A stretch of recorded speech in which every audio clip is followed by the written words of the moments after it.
the radio was everything for us.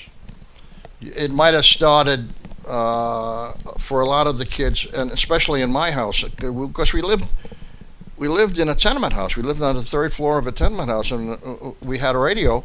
And on Saturday, we listened to Notre Dame, the Notre Dame football team, and myself and a couple other kids would come up to my apartment, and we'd gather around a radio, and we'd listen to Notre Dame. And as soon as the game was over, we'd go flying down the stairs from the third floor, and we're starting to sing the Notre Dame victory song. Cheer, cheer for old Notre Dame, ring out the echoes cheering her name. And then we'd go around the 24th Street and we'd play football. It was touch football. It wasn't a game you played today. But it was a ritual that would happen during the winter on every Saturday. The other thing was, a Sunday was a good day or evening for radio shows like Jack Benny and a few others. And that lasted usually from 7 to 10. During the week, you could get Eddie Cantor, you could get Bob Hope. And again, all of this stuff was radio. You imagine in your mind what they were talking about and what they looked like, because there was nothing else. And you had to use your imagination, because that's what brought the thing to you. It was just a beautiful thing to see, although you couldn't see it.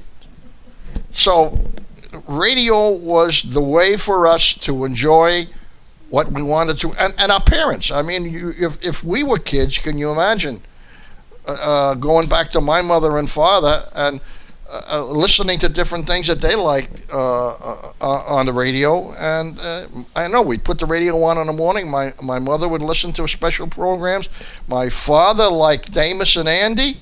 When Amos and Andy was on, now I don't think you guys are going to know who Amos and Andy was, but anyway, they were a black couple, but they were actually portrayed by two white men.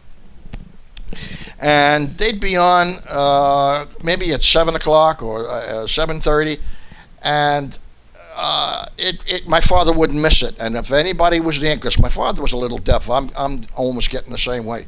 So when that was on, he'd have his ear right next to the radio, and he'd listen to that program. The other program he loved was Ave Maria Hour. It was portrayed by the different people that were saints, okay? And every Sunday there was a different saint portrayed on that program. So, I mean, that was it. We didn't have radio. We couldn't play on the street, punch ball, softball, any kind of game, Johnny on the pony, a hide and seek. I think I told you, Johnny, a while ago about what we go when we play hide and seek. We'd have a bunch of guys, 3 or 4 guys, and one guy got the idea. He had to put his hand against the wall with his eyes closed, and he was the seek. And while he did that, most of the time we just went up for lunch.